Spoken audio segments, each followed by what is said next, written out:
There's been widespread condemnation of the violence in northeastern Indian state of Manipur after a video showing two naked women being assaulted by a crowd went viral. In early May, ethnic tensions in the region sparked violence that's killed close to 150 people and displaced more than 50,000. Michael Appel has more. This is what's been happening in India's northeastern state of Manipur.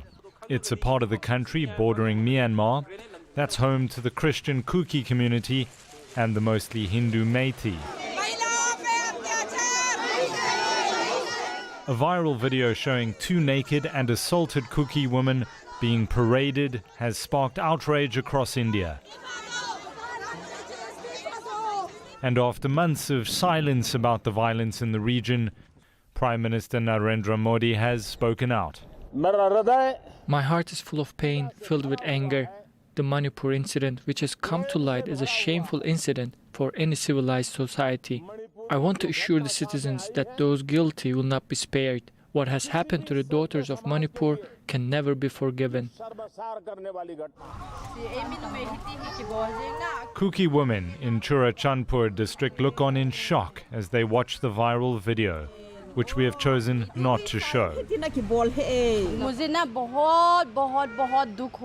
I felt so sad after watching the video. Who does this to other human beings? Why did they strip them naked? You wouldn't do this to your enemies. The Chief Minister of Manipur says police have one suspect in custody. We have arrested one man culprit who are involved in this heinous crime.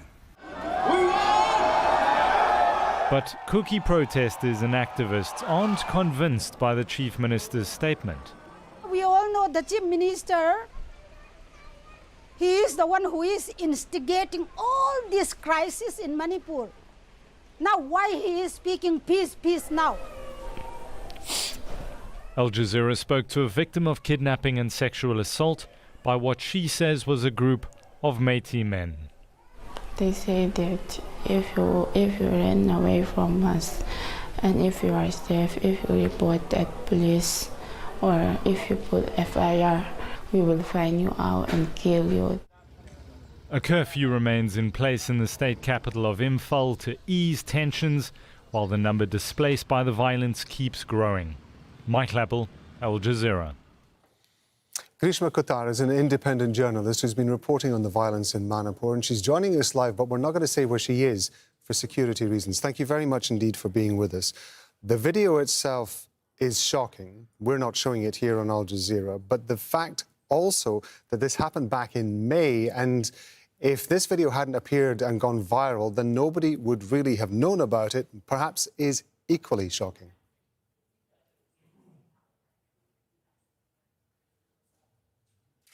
Right. The thing is, people were aware of this, right? The Kukizo community, civil society organizations of the Kukizo community did speak about this in May itself. Testimonies of some of the witnesses were shared. An FIR was also registered on the 18th of May. But till the video went viral, there was no action, any kind of prosecution done by the Manipur police. And that is part of the problem. The criminal justice system in Manipur is completely dead when it comes to Kukizo people or the crimes that have been committed against them. That's also because the Meitei, the state, is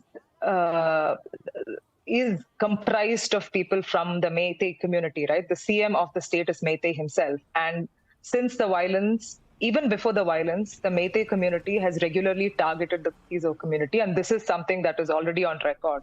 They've targeted them in different ways by maligning them with different kinds of tags, by going after their land, since there's a different land systems in the state of Manipur for people who are in the valley and people in the hills. So yeah, the violence that started in May 3rd isn't something that is, that started all of a sudden. There's been a lead up to the violence, and what has been happening since is something that the world has seen.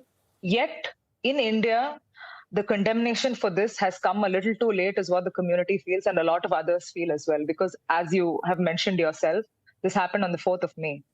The local media, that is the regional media in Manipur, did not report about it. The national media eventually started reporting about sexual assault only as late as late June. So it's pretty bad. It's pretty bad. Even worse, because if only a video like this can get you to start speaking up, then as I've stated in my report, the questions from the community is, we've been talking about this for a while. Why is it that only you need a graphic video like this to see what's happening to us? That is what the people from the community told me. I haven't seen the video myself, but I understand that some of the men involved in this were clearly identifiable in the video. What do you think that tells us about the attitude of people who take part in something like this? Well, so there has been a lot of conversation. The narrative has been about how mobs are running amok, right? But how will mobs run amok and participate in such crime if there is no state sanction of it? That's a question that already has some answers, but I think the kind of impunity that we've seen in Manipur, that I've seen in Manipur in the last 1.5-ish months that I've been here, is testament to the fact that the state government in Manipur has completely failed. Not only have they perpetuated the violence, they've also looked the other way. The internet ban, for that matter, civil rights activists have been opposing it for this very reason, right?